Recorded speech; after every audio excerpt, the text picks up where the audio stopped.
Good morning students. प्रिय विद्यार्थियों, हम राष्ट्रपति की शक्तियों पर चर्चा कर रहे थे और हमने पिछले व्याख्यान में जो राष्ट्रपति की सामान्यकालीन जो शक्तियां हैं उनमें कार्यपालिका शक्ति और विधायी शक्ति के बारे में चर्चा की।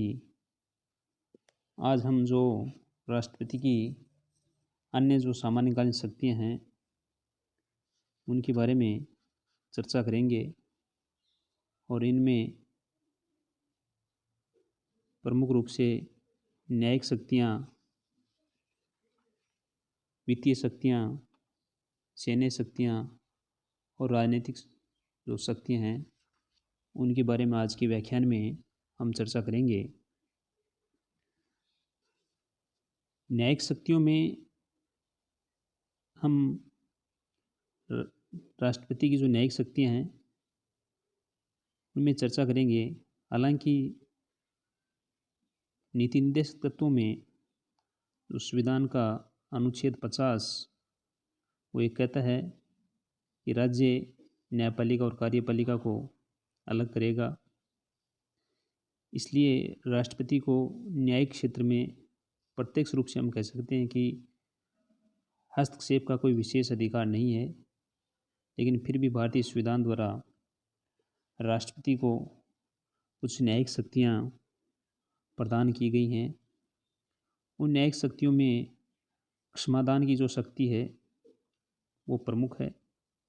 अनुच्छेद 72 के तहत राष्ट्रपति को क्षमादान की शक्ति प्रदान की गई है और इस शक्ति के तहत राष्ट्रपति किसी अपराध के लिए जो दोषी व्यक्ति है उसके दंड को क्षमा कर सकता है या उसके दंड में विलंब कर सकता है, परिहार कर सकता है, विराम या लघुकरण कर सकता है।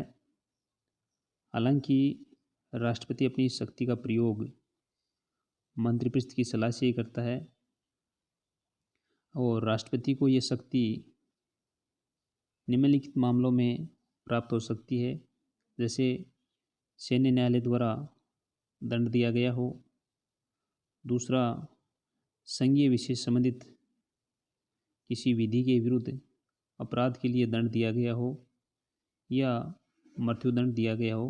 तो इन तीनों मामलों में राष्ट्रपति को ये क्षमादान की शक्ति प्राप्त है।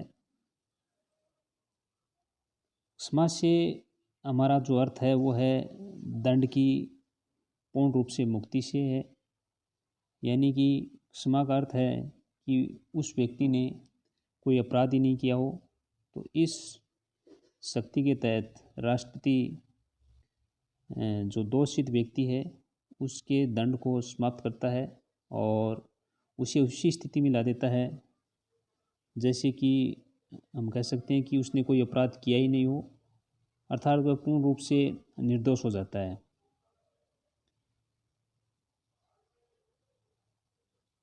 हालांकि जो दोषी व्यक्ति है वो इसकी आधिकारिक रूप से मांग नहीं कर सकता, ये एक अनुग्रह है, राष्ट्रपति से एक याचना है।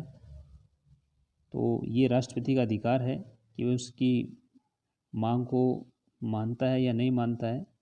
तो जो दोषी व्यक्ति है वो अधिकार के रूप में इसकी याचना नहीं कर सकता।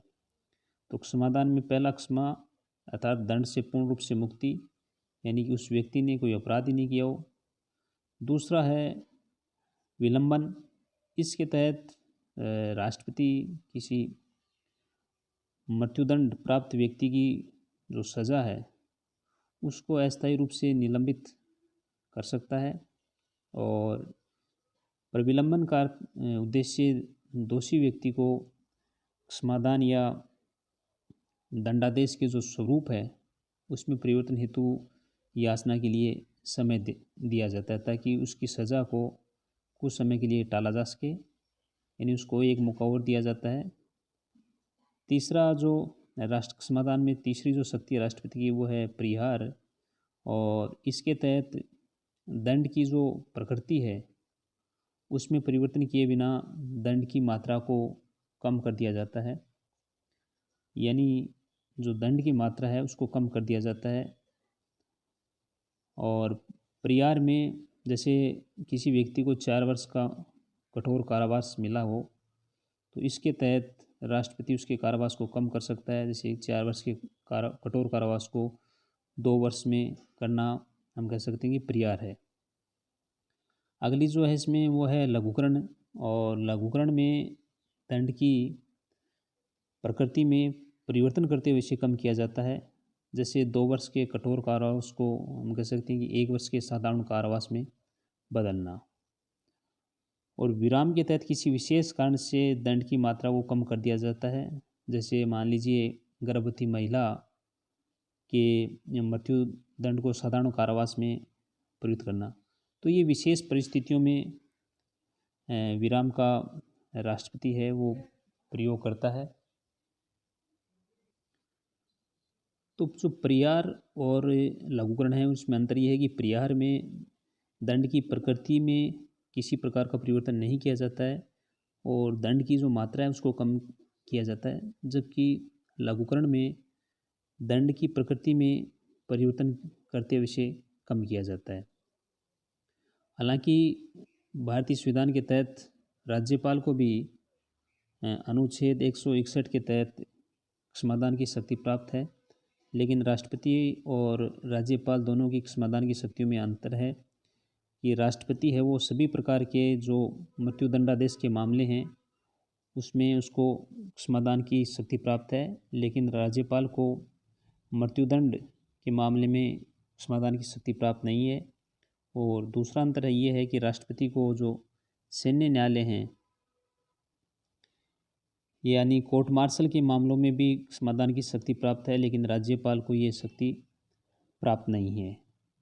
तो आर्टिकल 72 के तहत राष्ट्रपति को क्षमादान की शक्तियाँ प्राप्त हैं, जिसके तहत वो सजायाफ्ता व्यक्ति की सज़ा को कम कर सकता है, उसकी सज़ा को पूर्णतः माफ़ कर सकता है, या मृत्युदंड को भी वो साधारण कठोर कारावास में बदल सकता है। तो ये राष्ट्रपति की क्षमादान की शक्तियाँ हैं। हालांकि राष्ट्रपति अपनी इन शक्तियों का प्रयोग मंत्रिपरिषद की सलाह पर ही करता है। इसके अलावा अनुच्छेद 143 के तहत राष्ट्रपति को परामर्श का अधिकार दिया गया है और अनुच्छेद 143 के तहत राष्ट्रपति उच्चतम न्यायालय से परामर्श कर सकता है। यदि राष्ट्रपति को ये प्रतीत होता है कि विधि या तथ्य का या कोई सार्वजनिक महत्व का ऐसा प्रश्न उत्पन्न हुआ है जिस पर सर्वोच्च न्यायालय की सलाह या परामर्श करना आवश्यक है, तब वह राष्ट्रपति इस प्रकार के मामलों को सर्वोच्च न्यायालय की राय के लिए भेजता है। हालांकि सर्वोच्च न्यायालय की राय को मानने के लिए बाध्य नहीं है और सर्वोच्च न्यायालय भी राष्ट्रपति को राय देने के लिए बाध्य नहीं है। यानी सार्वजनिक महत्व के मामलों में सर्वोच्च न्यायालय भी राष्ट्रपति को राय दे भी सकता है और नहीं भी दे सकता है, दोनों ही बात हैं। और अगर उच्चतम न्यायालय या सर्वोच्च न्यायालय जो राय देता है उस राय को राष्ट्रपति मानने के लिए बाध्य नहीं है। न्यायिक शक्तियों में ही राष्ट्रपति को भारत के उच्चतम न्यायालय व उच्च न्यायालय के न्यायाधीशों की नियुक्ति भी राष्ट्रपति करता है।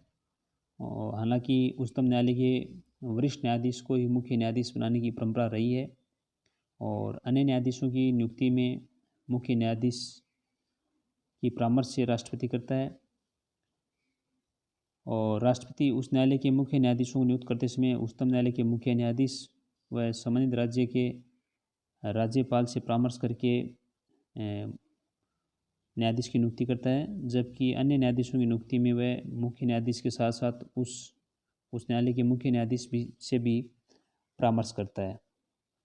तो भारतीय संविधान के अनुच्छेद 124 के तहत राष्ट्रपति को उच्चतम न्यायालय तथा अनुच्छेद 217 के तहत उच्च न्यायालय के न्यायाधीशों की नियुक्ति का अधिकार है और वह उस न्यायालय के न्यायाधीशों का स्थानांतरण भी कर सकता है।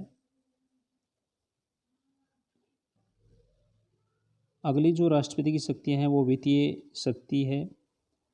राष्ट्रपति को वित्तीय क्षेत्र में भी महत्वपूर्ण शक्तियाँ प्राप्त हैं। राष्ट्रपति प्रत्येक वित्तीय वर्ष के प्रारंभ में संसद के दोनों सदनों के सम्मुख भारत सरकार का जो बजट है वो दोनों सदनों के सम्मुख रखवाता है। अनुच्छेद 112 के तहत राष्ट्रपति प्रत्येक वर्ष जो आय व्यय का विवरण अर्थात जो बजट है वो दोनों सदनों में रखवाता है। राष्ट्रपति की आज्ञा के बिना धन विधेयक और वित्त विधेयक और जो अनुदान की मांगे हैं वो लोकसभा में पेश नहीं की जा सकती। भारत की जो आकस्मिक नीति है उस पर भी राष्ट्रपति का नियंत्रण होता है और वह आकस्मिक व्यय के लिए इस निधि से धनराशि दे सकता है। हालांकि बाद में संसद की स्वीकृति आवश्यक होती है और अनुच्छेद 280 के तहत राष्ट्रपति को वित्त आयोग की नियुक्ति करने का अधिकार है, जो देश की आर्थिक स्थिति के संबंध में राष्ट्रपति को परामर्श देता है। जो राज्य और केंद्र और राज्यों के मध्य किस प्रकार करों का विभाजन किया जाएगा इसके संबंध में राष्ट्रपति को परामर्श देते हैं। तो राष्ट्रपति प्रत्येक 5 वर्ष में एक वित्त आयोग की नियुक्ति करता है। इसके अलावा राष्ट्रपति की जो शक्तियाँ वो सैन्य शक्तियाँ हम कह सकते हैं कि राष्ट्रपति भारत की तीनों सेनाओं का प्रधान सेनापति होता है और उसे युद्ध करने या शांति की स्थापित करने की शक्ति भी प्राप्त है। राष्ट्रपति तीनों सेनाओं के जो सेनाध्यक्ष हैं उनकी नियुक्ति करता है। हालांकि राष्ट्रपति इस शक्ति का प्रयोग है वो मंत्रिपरिषद की सलाह पर ही करता है। अगली जो राष्ट्रपति की शक्ति है वो है राजनयिक शक्तियाँ। भारतीय संघ का संवैधानिक प्रमुख होने के नाते राष्ट्रपति अंतर्राष्ट्रीय क्षेत्र में भारत का प्रतिनिधित्व करता है। वह विदेशों में जो भारतीय दूतावास स्थित हैं वहाँ राजदूतों और दूसरे जो प्रतिनिधि हैं उनकी नियुक्ति करता है। जो विदेशों के राजदूत भारत में हैं या जो कूटनीतिक प्रतिनिधि हैं उनके प्रमाण पत्र हैं उनको स्वीकार करता है। और विदेशों से जो भी संधियाँ या समझौते किए जाते हैं वो राष्ट्रपति के नाम से ही किए जाते हैं।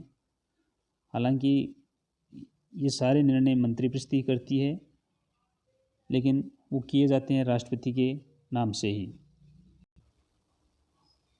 तो इस प्रकार आज हमने राष्ट्रपति की जो सामान्य शक्तियाँ हैं उन पर चर्चा की।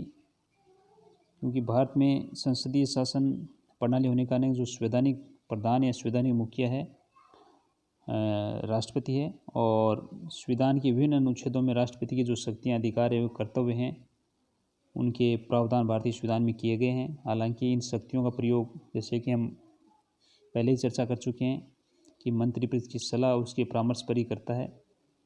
और पिछले भारत के जो 70 वर्ष के गणतंत्र का जो इतिहास देखने से हम ये कह सकते हैं कि इन शक्तियों का प्रयोग संसदीय शासन की सफलता के लिए एक आवश्यक या आधारभूत प्रकार का सिद्धांत है।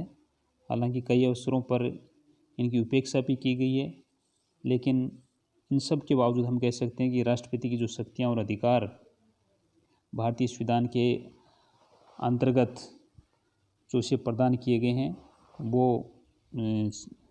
संसदीय शासन प्रणाली की सफलता के लिए आवश्यक हैं। और वो भारत के जो पिछला जो हम देखते हैं स्वतंत्रता के बाद में वो ठीक ढंग से जिस प्रकार की कल्पना की गई है उसी प्रकार से वो कार्यरत हैं। तो आज के लिए इतना ही, धन्यवाद।